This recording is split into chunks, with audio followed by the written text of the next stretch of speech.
بسم اللہ الرحمن الرحیم۔ آج کے پیش کردہ نکات 22ویں پارے وَمَن یقنت سے تعلق رکھتے ہیں۔ سورہ احزاب میں 3 اہم واقعات سے بحث کی گئی ہے، ایک غزوہ خندق، دوسرا غزوہ بنی قریظہ اور تیسرا حضرت زینب رضی اللہ عنہا سے حضور صلی اللہ علیہ وسلم کا نکاح، یعنی منہ بولے بیٹے کی طلاق دی ہوئی عورت سے نکاح۔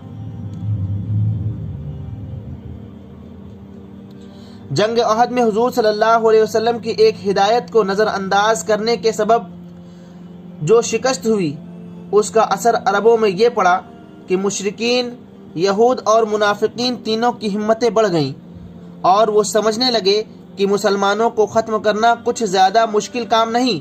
چنانچہ احد کی جنگ کو 2 مہینے بھی نہیں ہوئے تھے کہ نجد کے ایک قبیلے نے مدینے پر چھاپا مارنے کی تیاریاں شروع کر دی۔ پھر 1 سال بعد 3 قبیلوں نے حضور صلی اللہ علیہ وسلم سے دین سکھانے کے لیے آدمی مانگے۔ حضور صلی اللہ علیہ وسلم نے 70 کے قریب مبلغین ان کے قبیلوں میں بھیج دیے، مگر انہیں دھوکہ دے کر شہید کر دیا گیا، جس پر آپ صلی اللہ علیہ وسلم نے 1 مہینے تک ان قبیلوں کے خلاف قنوت نازلہ پڑھی۔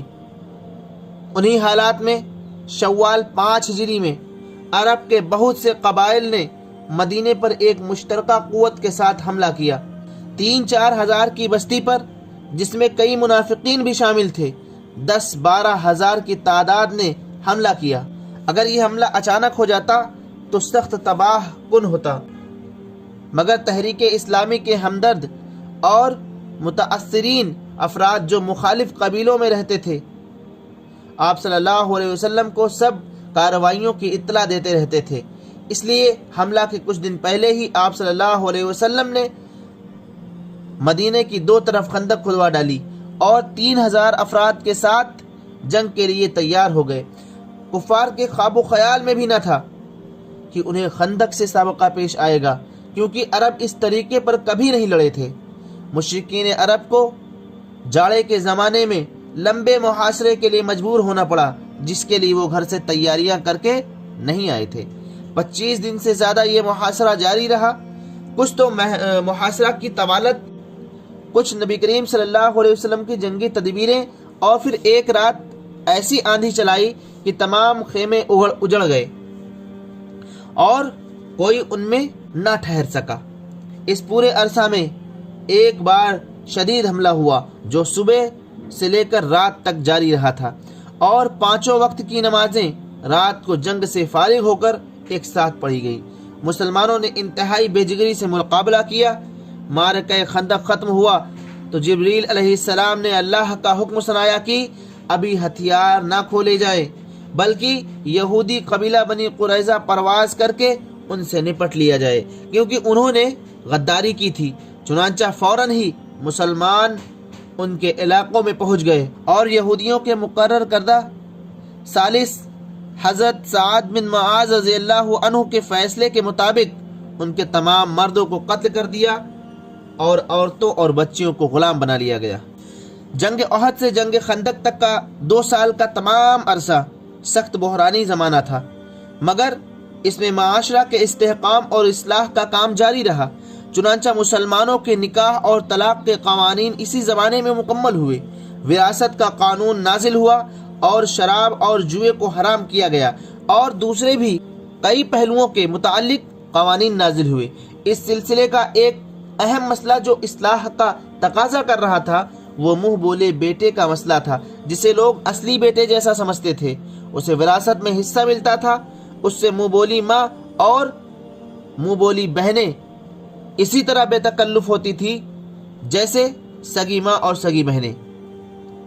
اسی طرح اگر وہ مر جائے یا اپنی بیوی کو طلاق دے دے تو اس کی بیوی سے منہ بولا باپ شادی نہیں کر سکتا تھا۔